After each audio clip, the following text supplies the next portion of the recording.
4 traps you must avoid as a linguist. Every productive major has got its traps, and linguistics is no exception to this rule.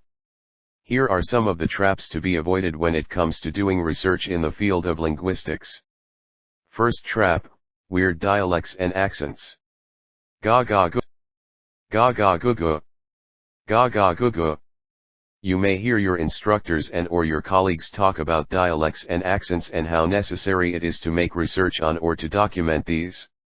If you are living in a country like Australia that some people call it the haven of the linguists, simply because there are tons of dialects and accents in it, well, you may want to pack your backpack and go and live among those people and document that language, accent, or dialect. I have no idea about it. But don't let it rule your time and career. Don't just sit in your office, do nothing, or watch Netflix and then let the nostalgia for this stuff ruin the rest of your life and spread its wings over all your lectures and articles, while you actually know nothing about those languages, dialects, etc. Second trap: the endless question of chicken or the egg. Linguistics has got its own version of this trap. Questions like, was it at first one language or many languages?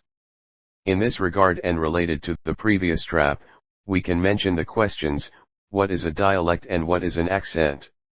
Can these two words, dialect and accent, be used interchangeably? Another example: was it first mere voices and noises, and then language came into being, or language was complete from the very beginning? Third trap: the Sapir-Whorf hypothesis.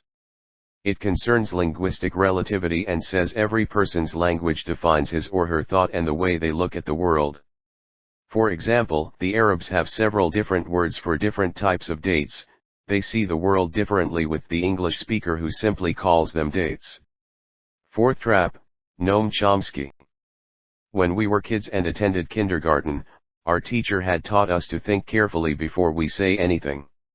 In her own words, she used to say, turn the words around your mouth at least once.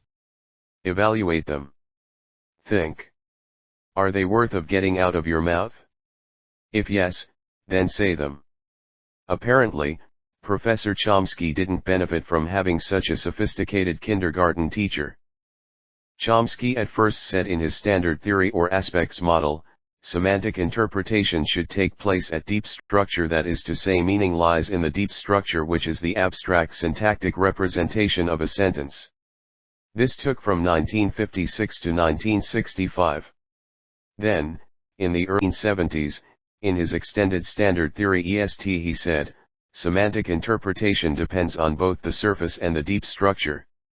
And then, roughly in the middle of 1970s, in his revised extended theory, REST, he announced that the surface structure alone is responsible for meaning. More interesting than that, in his binding theory, Chomsky talks about how a noun should precede the pronoun that refers to it. Wow! What a genius! He makes me remember my kindergarten teacher, again. And whatever happened in the outside world, Chomsky made sure to get something from it. Magnificent theory he was about to publish the next day. If you ever miss high school grammar, instead of studying generative grammar, go see your high school teacher. He or she will be proud of you as a linguist. In this way, you help ending Chomsky's tyranny in syntax. Some of Chomsky's abbreviations, among many others, are universal grammar, UG, deep structure, D structure, surface structure, S structure, phonetic form, PF, logical form, LF, transformational generative grammar, TGG, government and binding model, GB, minimalist program, MP, principles and parameters theory, P&P theory, X bar, X double bar, VP, NP, IP, CPDP, P, PO, Te, Pe. He also talks about movements. Please don't mistake these movements with vowel movements. But Do you think he has any obsession with some dark sexual enjoyments? Just note these names he gave to some of his theories. Control theory. Government and bounding theory. Barriers. Displacement property. C-command. Raising structure. He also had obsession with many different fields of study. In this sentence, we use the word had, not because we have missed this genius. No. We use past tense because those years have finished that Mr. Chomsky presented us with his new theory every morning. Good old days. May Lord bless Pawnee, who at least wrote a grammar book.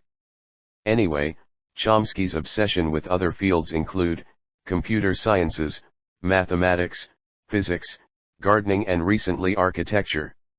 Find the examples of these obsessions in his work for yourself. We don't ruin your joy of finding them for yourself by giving them off. There are other linguistics and grammarians in the history of linguistics and syntax whose theories are more than some lines of definition. To name one, we must definitely mention the Danish linguist, Louis Hjelmslev. There were some people who didn't officially carry the title of linguist, yet gave lectures much more profound than those of Chomsky's. One was definitely Leonard Bernstein, whose lectures in 1973 deal widely with linguistic issues. Some scholars who are more stupid than Chomsky himself try or have tried to adopt his theories to languages other than English, unaware of the fact that they barely even work for English. We suggest that the departments of linguistics demand the students to learn at least 2 languages, such as German, French, Italian, Spanish, or even Latin. And also music theory. Without music theory, linguistics is impossible. Are you a linguist?